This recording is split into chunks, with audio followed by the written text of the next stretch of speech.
Headlines. Headlines News Blast. Sa ulo ng mga balita, mahigit 200 rockfall events na itala ng FIVOC sa Bulkang Mayon. Bilang ng mga nasawi sa Binalio landfill tragedy sa Cebu, umabot na sa 11. Headline. Naitalang superflu cases sa bansa, mahigit 70 na ayon sa DOH. Headline. Pangakong di natupad dahilan ng mababang performance rating ng BBM admin ayon sa isang analyst. Headline. Cabral files kinailangan umanong idaan sa forensic audit para malaman kung natamper ang mga dokumento. Headline.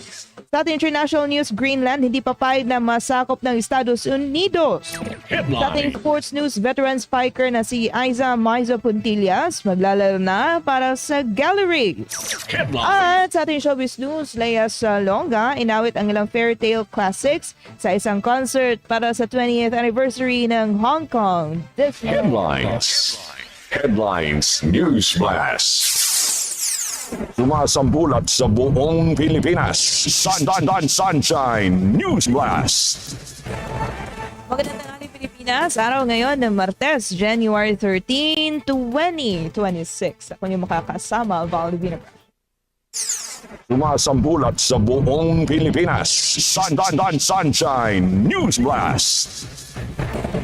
Sa detalye natin mga balita, umabot sa 206 na rockfall events ang naitala ng FIVOC sa Bulkang Mayon mula alas 12 ng madaling araw ng Lunes, January 12, hanggang alas 12 naman ng madaling araw nitong Martes, January 13, 2026. Naitala rin ang 63 pyroclastic density currents o PDCs o sa lokal na tawag ay USON. Kaugnay nito, sinabi ng National Disaster Risk Reduction and Management Council nitong Lunes na umabot na sa 4.1 thousand katao o 1.1 thousand na pamilya sa Albay ang naapektuhan ng aktibidad ng Bulkang Mayon. Sa kabuang bilang, 4,772 katao o 1,116 na mga pamilya o 1,116 na pamilya ang nananatili sa mga evacuation center. Habang 48 individual o 15 pamilya ang pansamantalang nanunuluyan sa iba pang lugar. Sunshine News Blast. Magbibigay ng cash for work activities ang Department of Social Welfare and Development o DSWD para sa mga evacuees Albay na apektado ng patuloy na pag-aalboroto ng Bulkang Mayon. Ayon sa DSWD, layo ng programa na mabigyan ng pagkakakitaan ang mga evacuee, partikular ang mga magsasaka at mangingisda na naapektuhan ang kabuhayan dahil sa paglikas. Kabilang sa mga gawain ang pagtatanim sa mga bakanting lugar malapit sa evacuation centers, gayon din ang pag-aayos at pagtatayo ng mga pasilidad para sa tubig at sanitation. Bukod dito, iniutos ni DSWD Secretary Rex Gatchalian ang pagdaragdag ng 100,000 family food packs upang masigurong tuloy-tuloy ang supply ng pagkain ng mga evacuee. Sa kasalukuyan, may mahigit 191,000 family food packs na nakaimbak para sa Bicol region. Nananatili pa rin namang nasa alert level 3 ang Bulkang Mayon dahil sa banta ng pyroclastic density currents, mga mainit na buhat gas na delikado sa mga nasa paligid ng bulkan. Patuloy ang paalala sa publiko na sumunod sa mga abiso ng otoridad. Sunshine News Blast. Umakyat na sa 11 ang bilang ng mga nasawi mula sa gumuhong Binalio landfill, isang malaking tambakan ng basura sa Cebu City. Bata ito sa kanilang 5 a.m. update ngayong Martes, January 13, 2026. May 12 katao naman ang nasugatan sa pagguhot kasulukuyang ginagamot sa mga lokal na ospital. Gumuho ang naturang tambakan ng basura ng Huwebes, January 8. Sunshine News Blast. Senator Amy Marcos pinimbisigahan sa Senado ang mga landfill matapos ang trahedya sa Cebu City. Si Troy Gomez sa balita. Matapos ang pagbagsak ng bundok ng basura sa Binalio Sanitary Landfill sa Cebu City noong ika-9 ng Enero, kung saan 6 ang kumpirmadong nasawi at mahigit 30 ang nawawala, umusad sa Senado ang panawagan para sa pananagutan at reforma. Ito ang nagtulak kay Senadora Amy Marcos na maghain ng Senate Resolution No. 244 na nag-uutos sa kaukulang komite ng Senado na magsagawa ng investigasyon in aid of legislation sa pagsunod ng mga sanitary landfill sa Ecological Solid Waste Management Act of 2000 o RA 9003 at iba pang kaugnay na batas. Ayon sa resolusyon, halos 50 sanitation workers ang natabunan ng basura sa insidente, habang patuloy pang rescue operations at sinususpindi na ang operasyon ng pasilidad na pinapatakbo ng Prime Waste Solution Cebu. Binigyang diin sa resolusyon na hindi ito ang unang beses na nangyari ang ganitong sakuna. Matatandaan ang Payatas tragedy noong 2000 na ikinasawi ng mahigit 200 katao at ang Baguio dump site collapse noong 2011 na kumitil ng 5 buhay. Sa kabila ng umiiral ng mga batas, lumilitaw na nananatiling problemado ang solid waste management sa bansa. Ayon sa datos sa resolusyon, may mahigit 12,800 materials recovery facilities sa buong Pilipinas.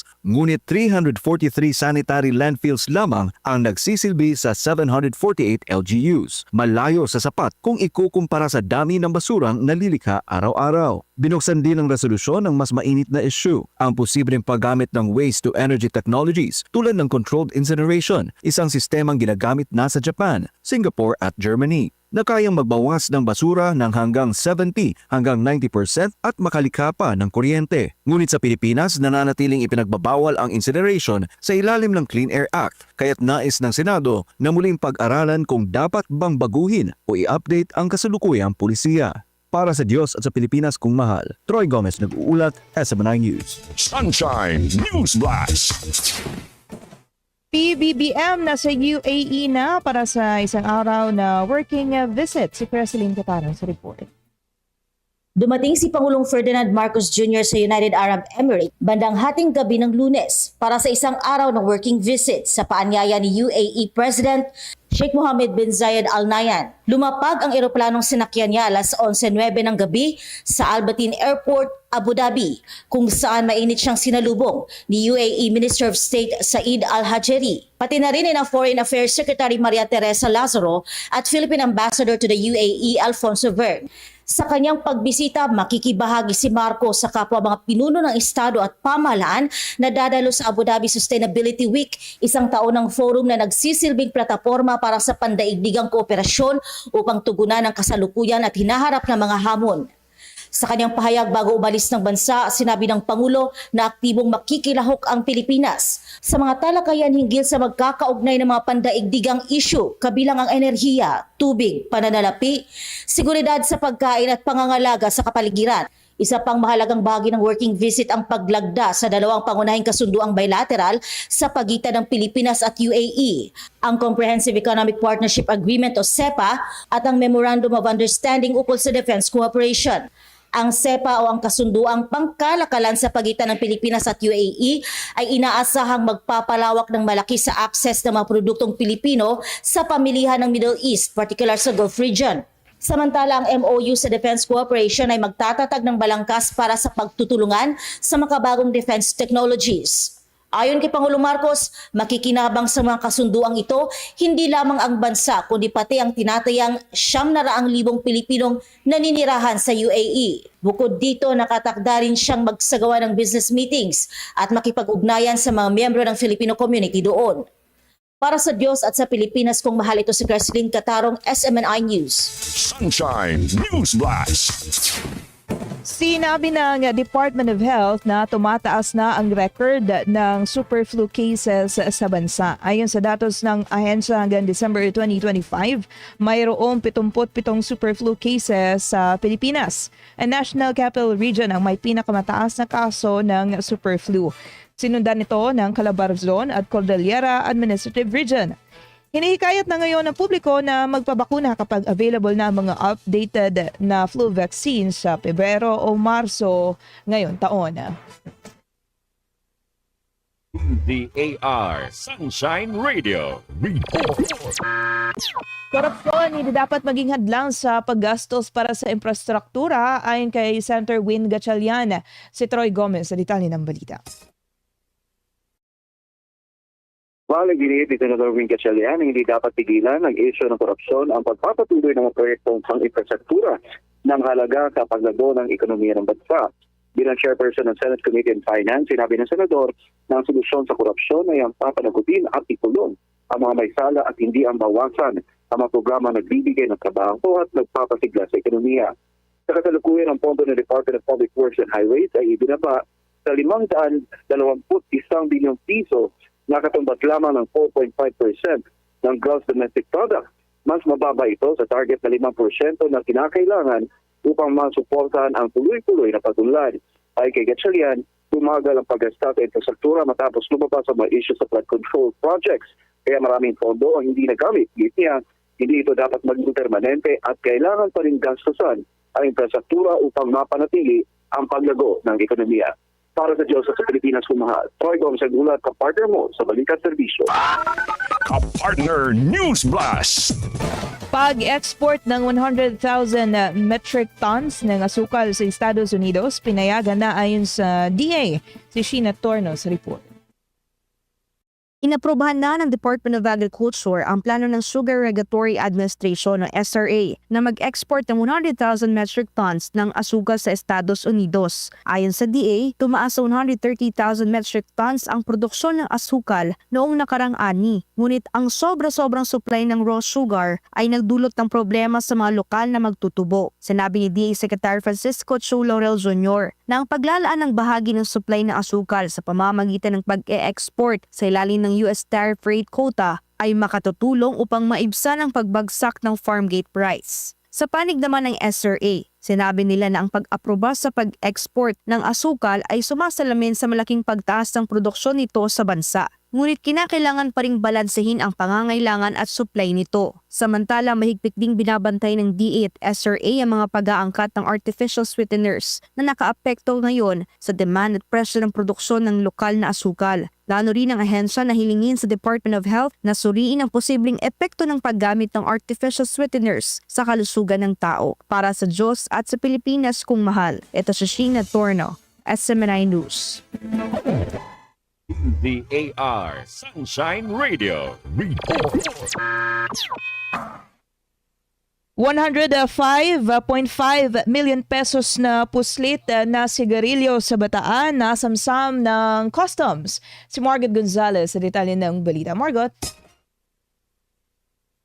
Kasamsam nga ang Bureau of Customs ng tinatay ang 105.5 milyong halaga ng mga puslit na sigarilyo sa isang compound sa barangay sa Isabel Dinalutian, Bataan noong January 9. Sa operasyon na diskubre sa loob ng compound ang 12 sasakyang kargado ng humigit kumulang 1,030 master cases ng sigarilyong may tatak na modern, RGD, Nessie, Baisha, HP, Tower, Carnival, Playboy at President.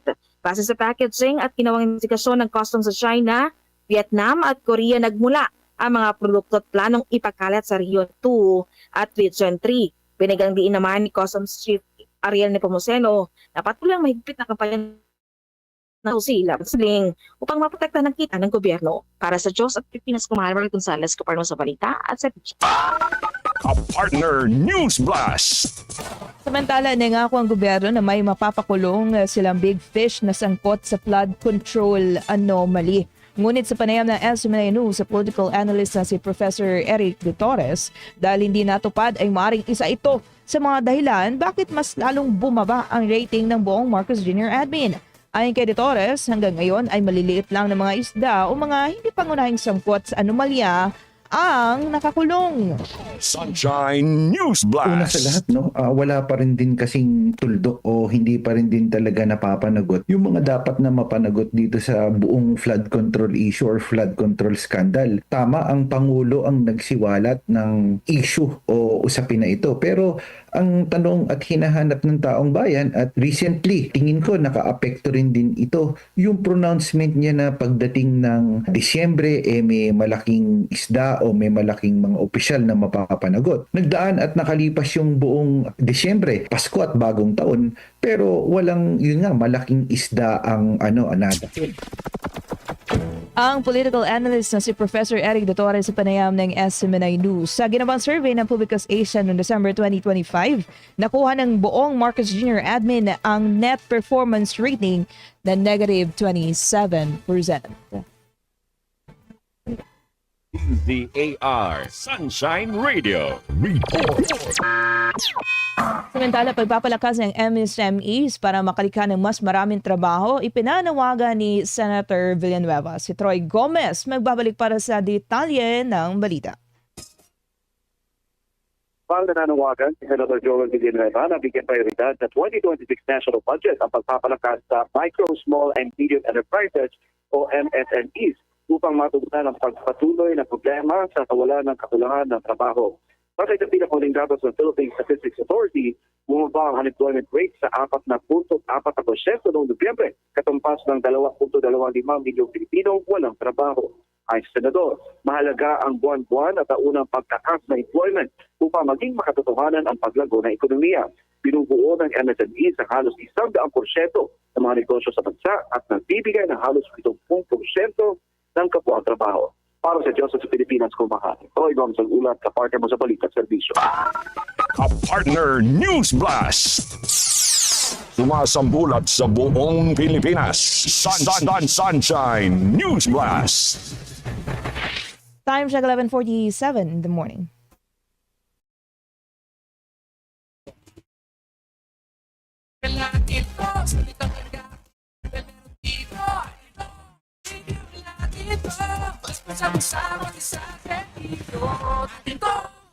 Sunshine News Blast.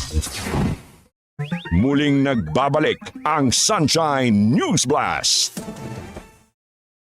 Palitan na nanatiling alanganin ng Independent Commission for Infrastructure dahil wala pa itong natatanggap na anumang abiso mula sa Malacanang hinggil sa magiging kapalaran nila. Ayon sa Special Advisor na si Rodolfo Azarin Jr., kasalukuyang iisa na lamang ang Commissioner ng ICI matapos ang pagbibitiw ni Rogelio Singson at Rosana Fajardo. Ito na rin ang dahilan kung bakit hindi ito makapagsagawa ng mga pagdinig. Ayon pa kay Azurin, di kumpirmado ang mga ulat na maaaring buwagin ng ICI pagsapit ng February 1, 2026. Habang hinihintay naman ang pagtatalaga ng mga bagong commissioner, sinabi ni Azurin na patuloy na sinusuri ng legal team ng ICI ang mga dokumentong may kaugnayan sa manoy katiwalian sa mga flood control project. Kabila na rito ang tinaguriang Cabral Files mula kay Batangas Representative Leandro Leviste. Sunshine News Blast. Inihayag ng Department of Public Works and Highway Secretary Vince Dizon na mga sinasabing Cabral Files ay kailangang isailalim sa forensic audit. Ito anya ang kanila na pag-usapan ni Ombudsman Boying Remulla kasabay ng paglilinaw na mga dokumento mula kay dating DPWH Undersecretary Maria Catalina Cabral ay nasa kustudiya na ng Ombudsman. Saad ni Dizon, batay sa kanilang diskusyon ni Remulla, kailangang suriin ang Cabral Files para aniya malaman kung ang mga dokumento ay natamper o binago. Ang proseso na ito ay inaasahan ng gagawin ng Ombudsman kasama ang law enforcement agencies tulad ng Philippine National Police Cybercrime Division at National Bureau of Investigation. Muli namang giniit ni Dizon na persahang kinuha umano ni Congressman Leandro Leviste ang mga files ni Cabral sa kanyang opisina kontra sa pahayag ng kongresista na may basbas dito si Dizon. Sunshine News Blast. Walang involvement sa anomalya sa flood control project si Vice President Sara Duterte. Sa panayam ng SMA News sa political analyst na si Professor Malutikia, sinabi niya na isa ito sa mga factor bakit nananatiling mataas pa rin ang approval at trust rating ng Vice Presidente.